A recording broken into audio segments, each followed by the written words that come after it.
বলেছেন তুমি আমাকে বিদ্যা দাও যাতে আমি আমার ব্রহ্মচর্য এবং শক্তি পৃথিবীর সবার থেকে বেশি হয়। তা বলছে তুমি তো আমার থেকে বিদ্যা নিতে পারবে না। বলে কেন? বলে আমি তো সবসময় সুযোগে করছি, আমি তো সবসময় কাজের মধ্যে আছি, ঘুরে বেড়াচ্ছি বিশ্বব্রহ্মাণ্ডে। তো বলছে ওইভাবে তোমাকে তো বিদ্যা নিতে হলে পড়াশোনা করতে গেলে বসে পড়তে হবে বা একটা স্থির হয়ে তোমাকে করতে। বলে বজরঙ্গলী বললো, হনুমানজি বললো যে আমি আপনার সাথে ঘুরতে ঘুরতেই বিদ্যা নেব। তাই সূর্যদেব বিশ্বব্রহ্মাণ্ডে পরিভ্রমণ করছে, সাথে সাথে হনুমানজি বজরঙ্গলী এরকম ব্যাগ হবে, পেছন দিকে হাঁটতে হাঁটতে হাঁটতে হাঁটতে এই বিদ্যা গ্রহণ করবে। সেই বিদ্যা সৌরবিদ্যা বলে গ্রন্থের মধ্যে লেখা আছে। তো সেই বই পাঠ করলেও আমাদের অনেক উপকার হবে বা জানতে পারবো। আমাদের যে ভারতীয় সভ্যতা এবং ভারতীয় জ্ঞান বিজ্ঞান সেগুলো এখন পৃথিবীর বড় বড় বিজ্ঞানী, মনীষী, চিকিৎসাবিদ তারা পাঠ করে তারা ভেতর থেকে নির্যাসটা সংগ্রহ করে আবার অন্য ফর্মে আমাদের দিচ্ছে এবং তার বিনিময়ে তারা টাকা নিচ্ছে। সুতরাং আমরা আমাদের জিনিসটা আমরা চর্চা করব, আমরা নিজের বিদ্যা বাড়াবো, নিজেরাই ব্যবহার করব আমাদের উন্নতির জন্য। এটাই সবথেকে ভালো এবং খুবই উপকারী জিনিস হবে। এবার আমরা সেম জিনিস আবার সূর্য প্রণাম সেকেন্ড রাউন্ড করবো। আগে ডান পা বার করছি না, এবার পা পাটা করবো, ঠিক আছে?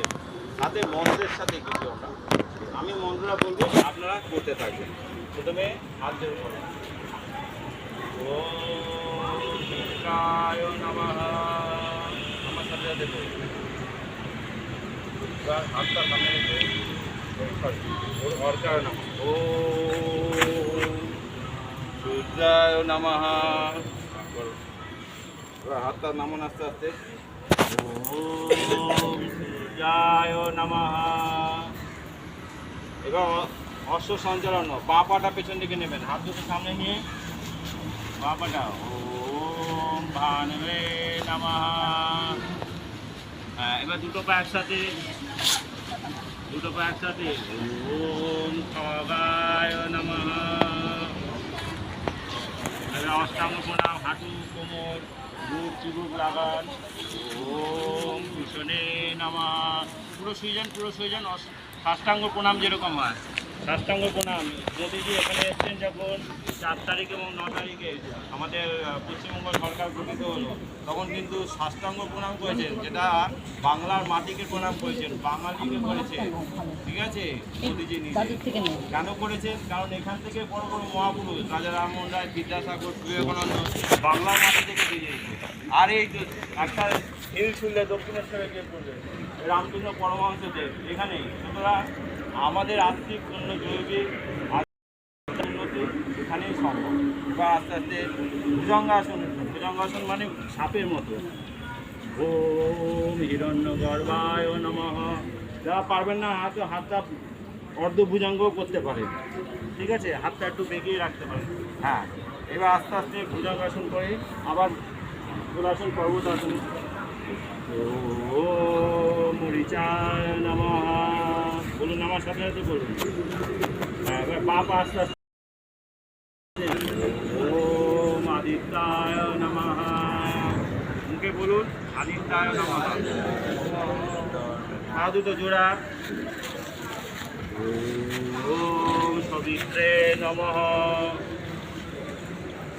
ওম অর্কায় নমঃ। যতটা বেন্ড হওয়া যায় বেন্ড হোক, করুন ওম ভাস্করায় নমঃ।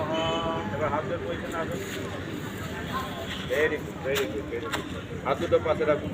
যতগুলো মন্ত্র পড়া হলো সবই কিন্তু সূর্যদেবের নামে 12 বার মন্ত্র বলার সাথে সাথে হয়ে যাচ্ছে। সুতরাং সূর্য প্রণাম তো one of the best exercise, যেটা সারা পৃথিবী নিয়েছে। আরও যাদের অন্যান্য ধর্মবর্ণ নিয়েছে, যাদের অসুবিধা থাকলে তারা কেউ নাম পরিবর্তন করে নিয়েছে, নিয়ে এই এক্সারসাইজটাই করছে। মানে এই এক্সারসাইজ হয় না, যেটাকে পুরো কুম্ভক রেচক একসাথে হচ্ছে, সাথে কি হচ্ছে মুদ্রাগুলো হচ্ছে, আমাদের শরীরের মধ্যে যে জায়গা ব্লকেজগুলো আছে সেগুলো আস্তে আস্তে ছেড়ে গিয়ে ব্লাড সার্কুলেশন তৈরি হচ্ছে। এখানে যে পেটের যে স্টামিটা আছে সেটা ভেতর দিকে চর্বি কমে যাচ্ছে।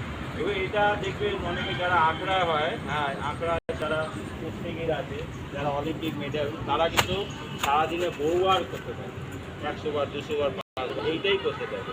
সুশীল কুমার, এই যে হরিয়ানা, পাঞ্জাব দিকে সব বড় বড় কৃষিবিদ আছে, তারা কিন্তু সারাদিনে এগুলো অনেকবার করতে পারে।